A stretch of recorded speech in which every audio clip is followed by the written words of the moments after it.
Il y a eu de nombreux journalistes faisant des reportages sur les affaires concernant Michael Jackson, et parmi eux, il y a eu ceux qui les ont façonnés, souvent de manière éthiquement contestable. Il y a un journaliste, cependant, qui se distingue comme quelqu'un qui a influencé les reportages des médias et peut-être même la formation d'accusations contre Michael Jackson plus que tout autre. Son nom est Victor Gutiérrez. Le nom de Gutiérrez peut ne pas sembler familier, mais beaucoup des journalistes les plus populaires, rendant compte de l'affaire concernant Michael Jackson, ont utilisé Gutiérrez comme leur source, apparemment sans vérifier les informations qu'il a fournies. Diane Dimon l'a appelé l'une de ses meilleures sources et a dit de lui « Je n'ai jamais eu de doute sur cette personne, jamais ». Il a également été utilisé comme consultant dans des documentaires télévisés sur les affaires concernant Michael Jackson, des programmes qui étaient pleins d'affirmations fausses, affirmations très biaisées contre l'artiste.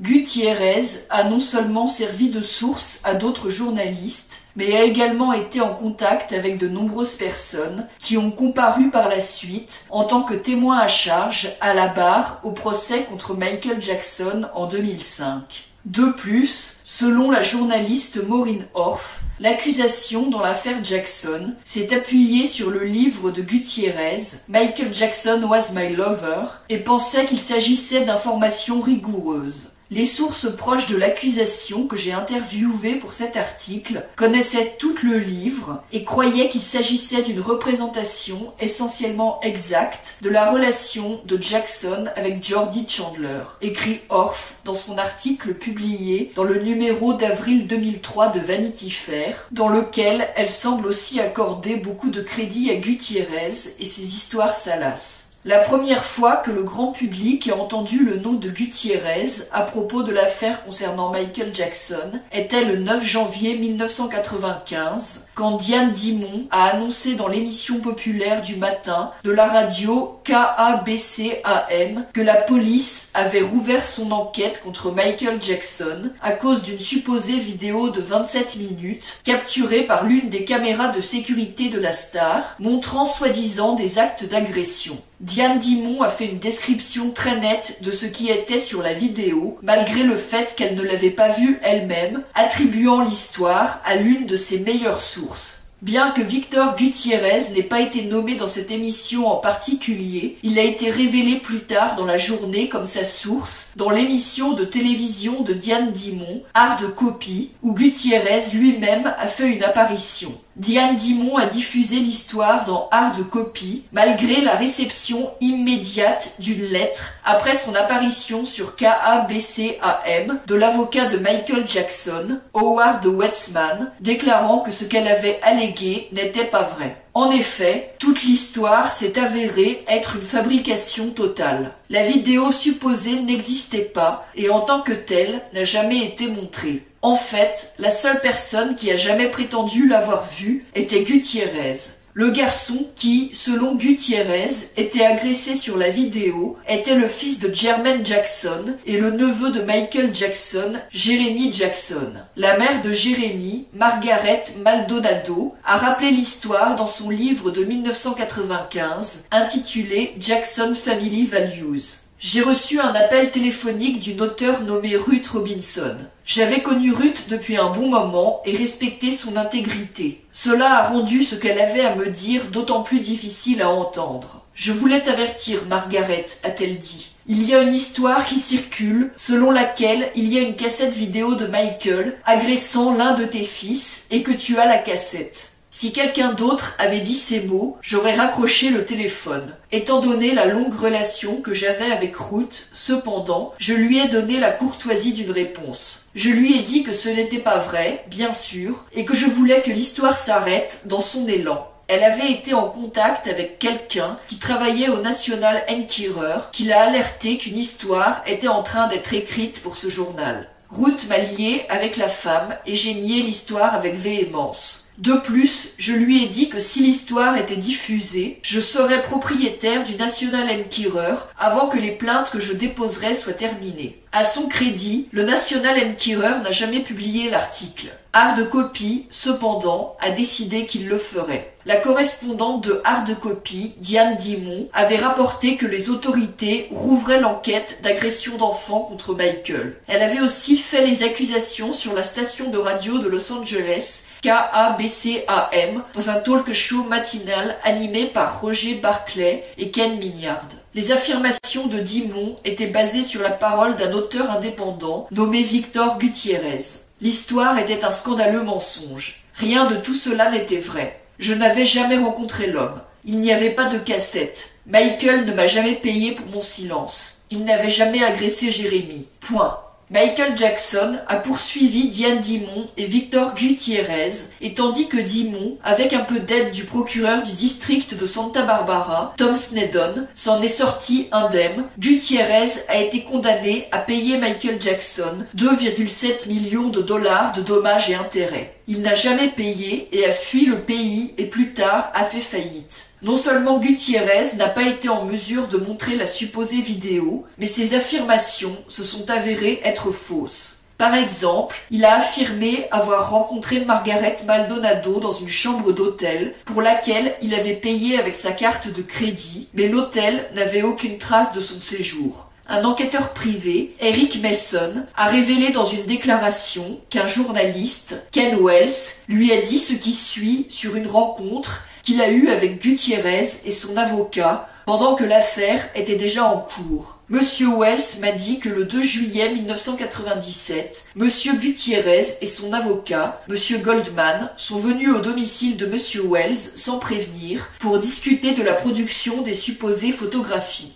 Lors de leur discussion du 2 juillet 1997, Monsieur Gutiérez a parlé à Wells de toutes les relations de Monsieur Gutiérez dans le business des tabloïds et qu'il avait vendu de nombreuses histoires, dont certaines étaient des conneries et simplement fabriquées. D'après Monsieur Wells, Gutiérez a dit que l'argent dans le business des tabloïds était facile, même pour les fausses histoires. Monsieur Wells m'a dit qu'il avait interrogé Monsieur Gutiérez sur le problème de la vidéo dans cette affaire. D'après Monsieur Wells, Monsieur Gutiérez a dit que le juge m'a dit de montrer la vidéo et je n'ai pas pu la montrer. Wells a demandé à Gutiérez s'il avait déjà eu ou vu la vidéo et selon Wells, Gutiérez a souri et dit « Eh bien, vous savez comment c'est. Vous savez comment ces choses sont. » Wells m'a dit qu'il croyait que Gutiérez lui disait, sans le dire explicitement, qu'il avait menti sur l'existence de la vidéo. Monsieur Wells m'a dit que, tout au long de la réunion du 2 juillet 1997, Monsieur Goldman et Monsieur Gutiérez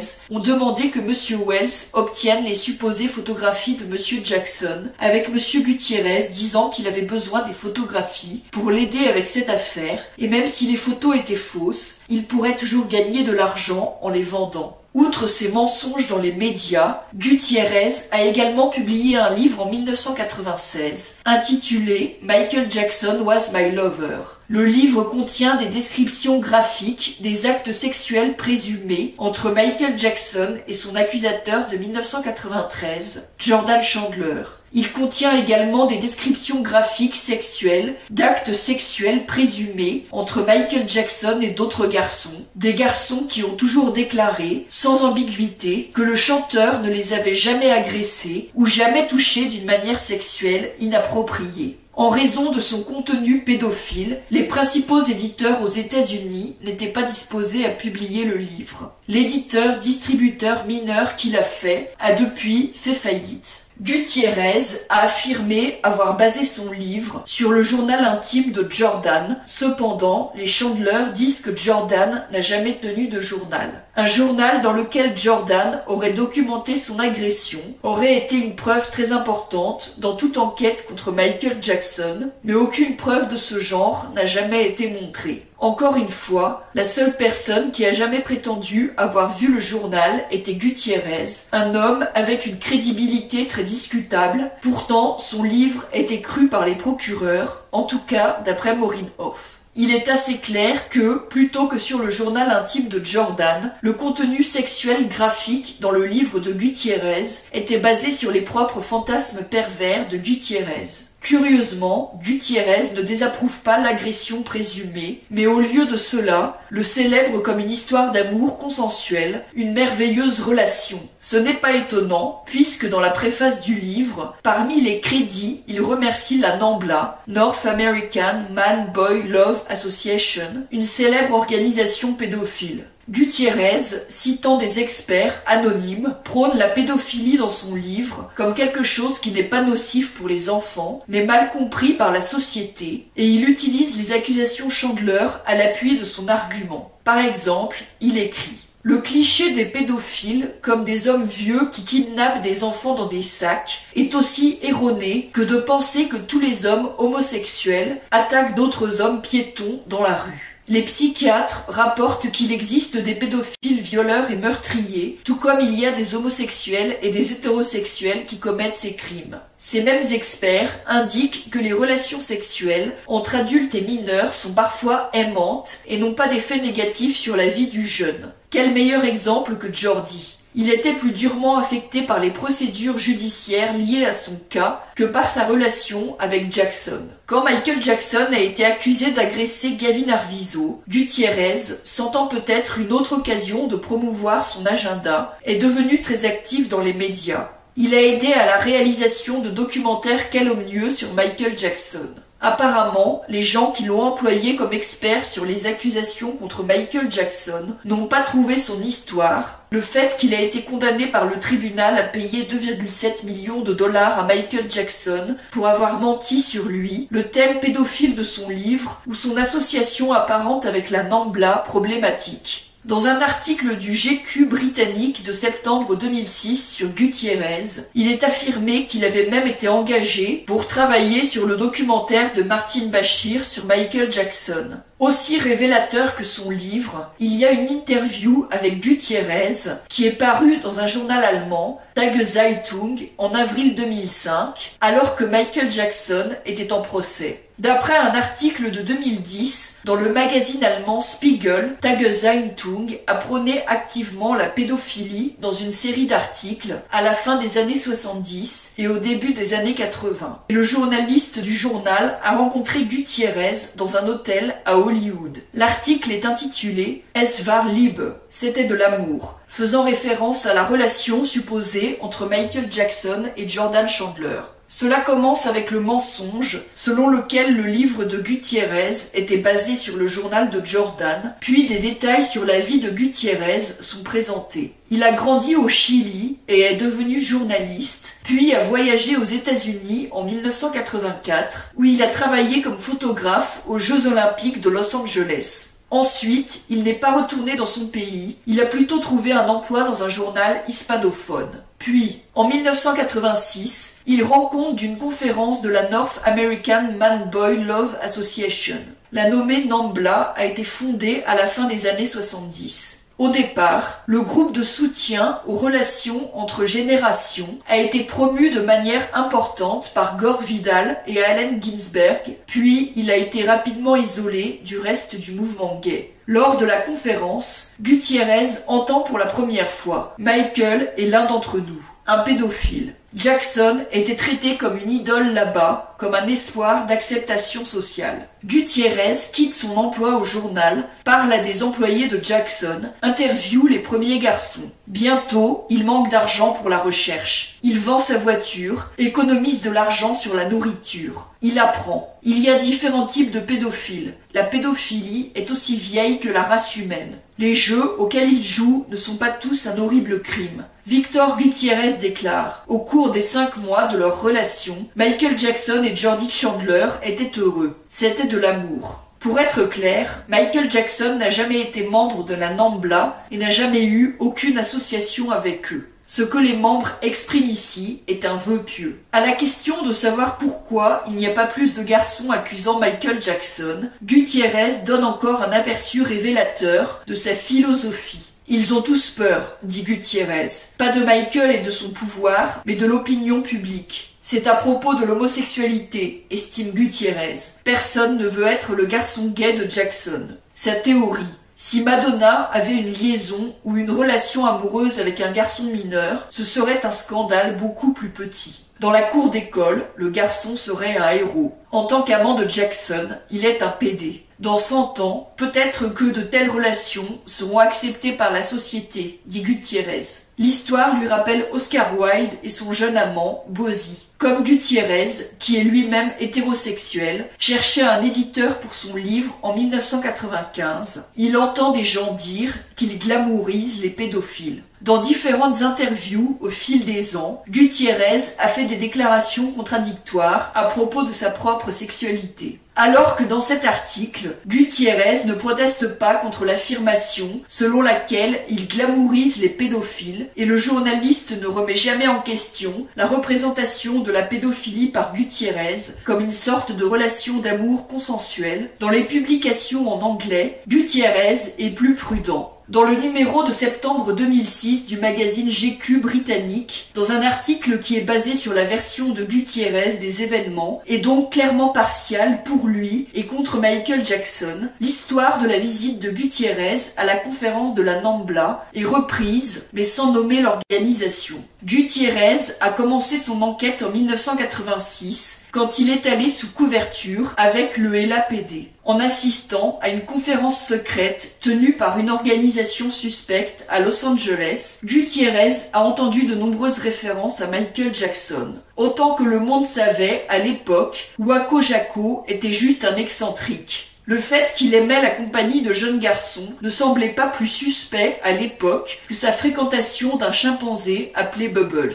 Alors que dans l'article de Tageszeitung, il était suggéré qu'il était là en tant que reporter, avec GQ, il est affirmé qu'il s'y rendait sous couverture avec le LAPD. Il est très peu probable que le LAPD engagerait des étrangers non formés pour des opérations d'infiltration au lieu de leurs propres officiers formés. En réalité, il est très peu probable que Gutiérez aurait été présent à une conférence de la NAMBLA en tant qu'étranger et encore moins en tant que journaliste parce que l'organisation est très prudente sur qui il laisse entrer et très secrète sur le lieu exact de leur conférence annuelle. Seuls les membres et les personnes de confiance de la NAMBLA reçoivent une invitation. Dans l'article de 2006 du magazine GQ, il est également affirmé que, après la première phase de ses recherches, Gutiérez a envoyé une copie de son livre au LAPD, mais ils n'ont rien fait parce que je n'étais personne, juste un journaliste latino à Los Angeles. Prenez note du fait que quelques paragraphes plus tôt, dans le même article, il est affirmé que Gutiérez était à la conférence de la NAMBLA en 1986, sous couverture avec le LAPD, ce qui contredit l'affirmation selon laquelle le LAPD ignorerait les informations venant de lui parce qu'il n'était personne, juste un journaliste latino à Los Angeles. Veuillez garder à l'esprit que le fait que Gutiérez a visité une conférence de la NAMBLA en 1986 est simplement basé sur les propres mots de Gutiérez.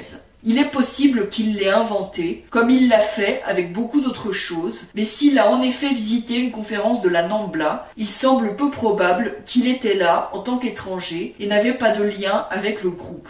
Le sujet principal de l'article de GQ est un film que Gutiérez prévoyait de faire de son livre avec l'aide de Randy Barbato et Fenton Bailey, fondateurs de l'entreprise de production The World of Wonder.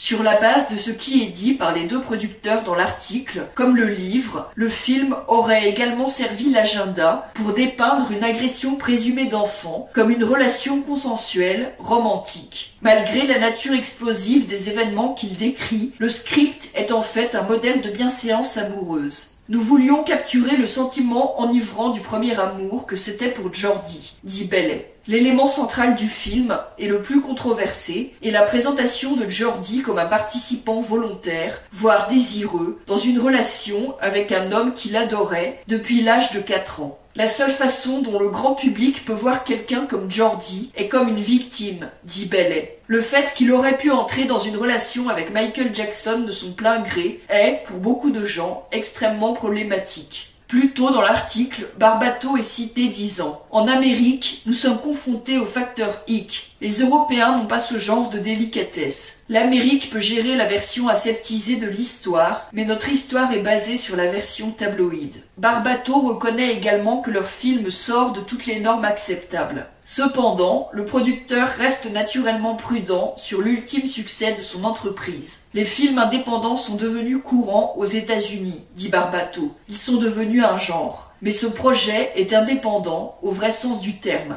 Il sort de toutes les normes acceptables. Après que Gutiérrez a visité la conférence de l'organisation suspecte en 1986, déclare l'article de 2006 de GQ, il a commencé à nouer des amitiés avec certains des employés de Michael Jackson. Au cours des 5 années suivantes, Gutiérrez a traqué autant d'employés actuels et anciens de Jackson qu'il le pouvait. Être latino lui-même a aidé, c'était relativement facile pour lui de nouer des amitiés avec la femme de ménage salvadorienne de Jackson, Blanca Francia, qui a cessé de travailler pour Jackson en 1991, et l'assistante personnelle du Costa Rica de la star, Henrietta Murdoch, qui l'a poursuivi pour licenciement abusif en 1992. Encore une fois, nous lisons qu'après cette conférence de la NAMBLA, où des pédophiles expriment le souhait que Michael Jackson devienne l'un d'entre eux, un exemple célèbre comme un espoir d'acceptation sociale de pédophilie, Gutiérrez part en mission et noue des amitiés avec certains des employés de Michael Jackson. Les mêmes employés qui allaient plus tard faire des accusations contre la star. Il y a aussi des faits à considérer au sujet d'un éventuel lien entre Gutiérrez et les premiers accusateurs de Michael Jackson, la famille Chandler.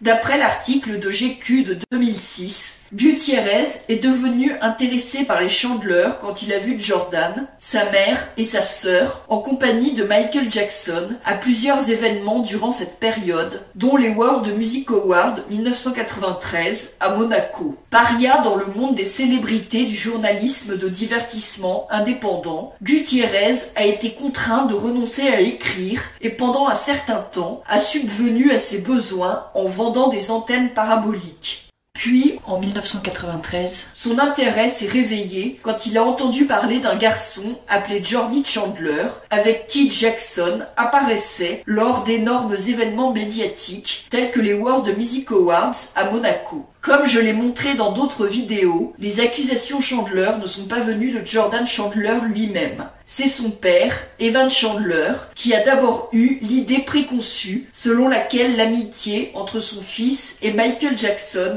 était sexuelle. C'est Evan Chandler qui a mis sous pression et menacé le garçon pour corroborer son idée. Remarquablement, comme Gutiérrez, Evan Chandler a parlé d'une agression d'enfant supposée comme si c'était une romance consensuelle. Dans le livre de Ray Chandler, All That Glitters, il ressent même le besoin d'expliquer dans une note de bas de page pourquoi la supposée relation entre Jordan et Michael Jackson est décrite comme une histoire d'amour. La croyance d'Evan et Monique à l'époque que Jordy et Michael étaient amoureux est importante pour le problème de la compréhension des agressions sexuelles d'enfants plus âgés. Il ne leur est pas venu à l'esprit que le garçon de 13 ans n'était pas un participant volontaire. Dans une conversation téléphonique secrètement enregistrée entre Evan Chandler et David Schwartz, qui a eu lieu le 8 juillet 1993, donc avant que Jordan ait supposément avoué à Evan la supposée agression, Evan affirme que ce sont d'autres personnes qui l'ont convaincu de la nocivité de l'amitié entre Michael Jackson et Jordan. Il est difficile de dire si l'une de ces personnes était Victor Gutiérrez ou non. Cependant, il y a des faits supplémentaires à considérer sur une connexion possible entre Victor Gutiérrez et Evan Chandler. Dans son livre, Gutiérrez présente de la correspondance légale, des lettres appartenant aux Chandler et des photographies privées de Jordan, de sa chambre et de la maison des Chandler. Gutiérrez s'est lié d'amitié avec la femme de ménage des Chandler, Norma Salinas, donc ces documents auraient pu lui être fournis par elle. Cependant, le livre de Gutiérrez contient également des histoires avec divers détails, identiques aux rubriques qui apparaissent dans All That Glitters de Ray Chandler, un livre qui a été publié près de 10 ans après la publication de Gutiérrez. Une autre déduction de la possibilité d'une connexion entre les Chandler et Gutiérrez est le fait qu'un dessin, qui aurait été réalisé en octobre 1993 par Jordan, des parties intimes de Michael Jackson, comprend un texte qui fait mention du nom Henrietta 2 fois. Michael Jackson a employé une assistante personnelle nommée Henrietta Murdoch, qui l'a licenciée en 1992 et qui a poursuivi l'artiste pour licenciement abusif. Henrietta Murdoch, cependant, ne travaillait plus pour Michael Jackson en 1993, quand la star a passé du temps avec la famille Chandler, et le fait qu'elle soit mentionnée par les Chandler dans le contexte de ce dessin est particulier. Comme mentionné précédemment dans cette vidéo, Gutiérrez s'est vanté dans un article en 2006 qu'entre 1986 et 1991, il a noué des amitiés avec des employés de Michael Jackson, comme Henrietta Murdoch. Donc, est-ce que l'apparente connexion des Chandler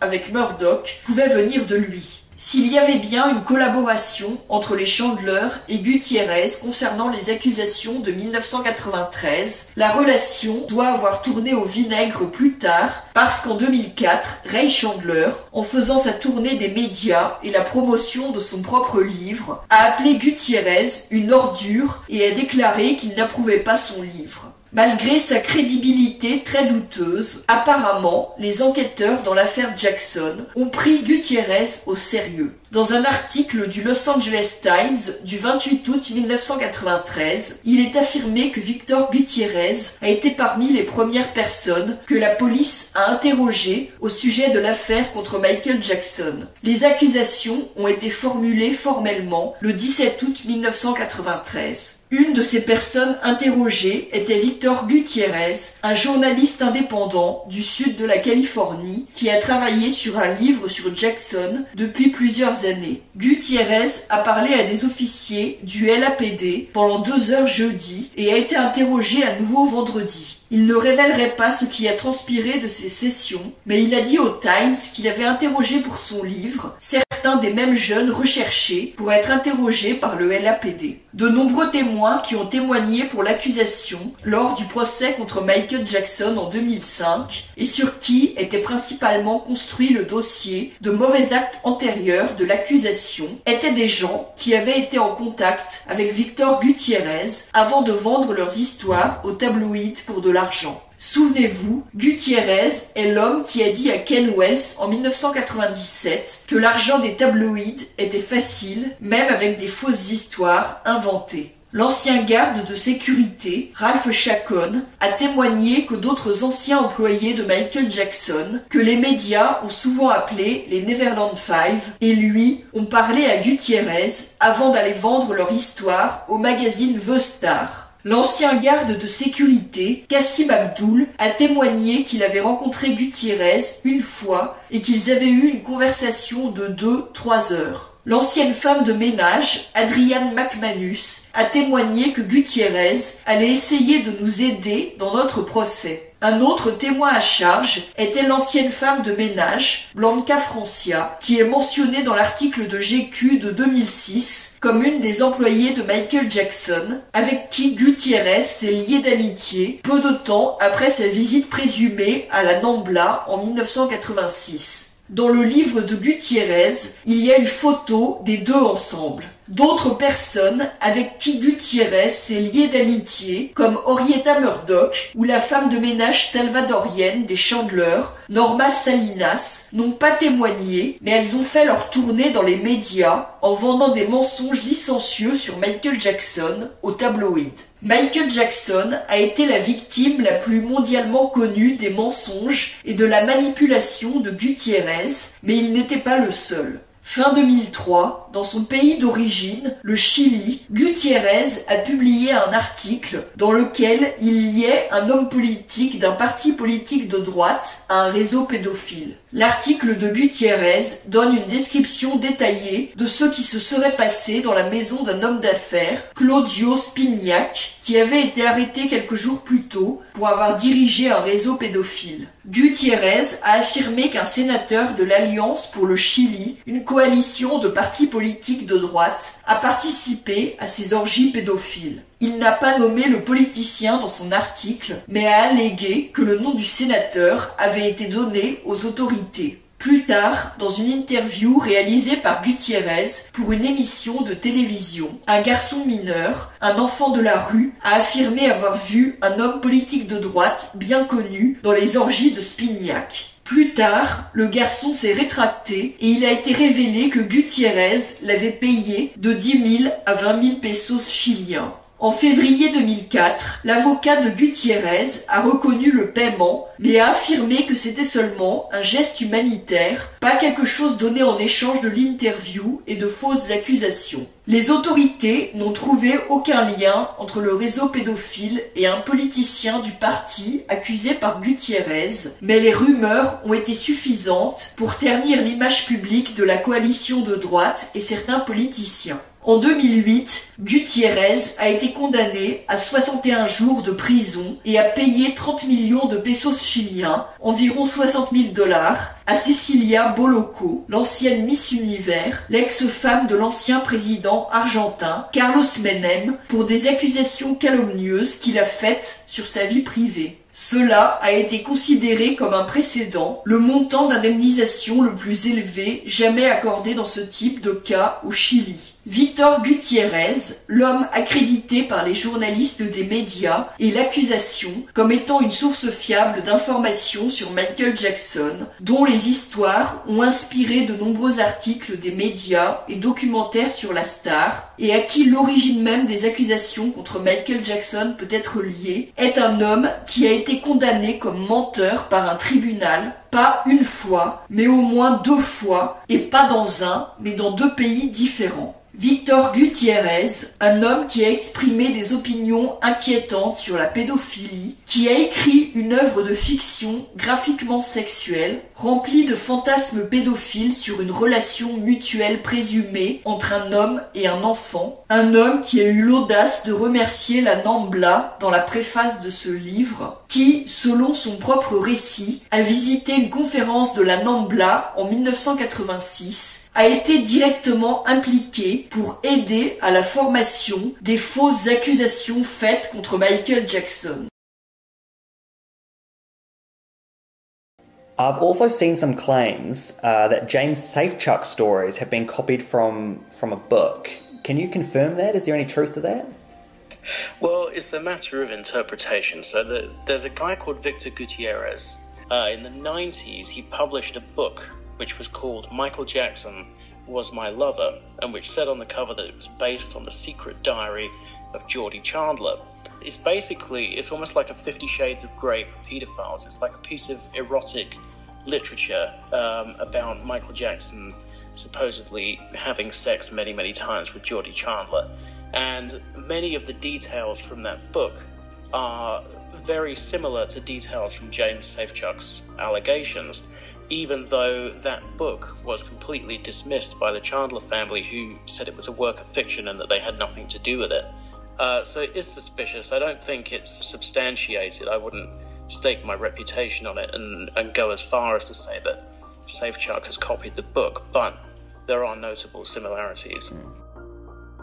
So here are some of the similarities between James Safechuck's lawsuit and this book. Pages 57 and 58 of the book mentions Michael rented movies with historic and foreign themes that featured minors participating in lewd acts. Safechuck's lawsuit paragraph 60 says that Michael showed him foreign books and movies that featured minors engaging in the same lewd acts mentioned in the book. Another similarity, page 40 of the book says that Jackson was jealous of a girl that Jordan Chandler liked. Paragraph 39 of Safechuck's lawsuit says Jackson was jealous of Safechuck's crush on Sheryl Crow, who was Michael's backup singer at the time. Pages 37 and 38 of the book says that when going to sleep with Michael, Jordan Chandler noticed that Michael put a bandage over his nose to hold it in place. Safechuck's lawsuit, paragraph 24, says before going to sleep, Safechuck noticed Michael used a bandage to cover his nose. In the book, page 80, it says Michael made the children drink alcohol. In Safechuck's lawsuit, paragraph 60, it says Michael made Safechuck drink alcohol. Book, pages 21 and 22, it says that Jordan Chandler was jealous of Brett Barnes, who was Michael Jackson's friend at the time, who to this day says that nothing happened between them. In Safechuck's lawsuit, paragraph 62, Safechuck was jealous of Brett Barnes. Now, those are just a few of the similarities there. There are a few more, but due to the graphic nature of them, I'm not going to be sharing them. Obviously, this is all alleged, but it's hard to deny that this book shares many similarities with James Safechuck's lawsuit and stories.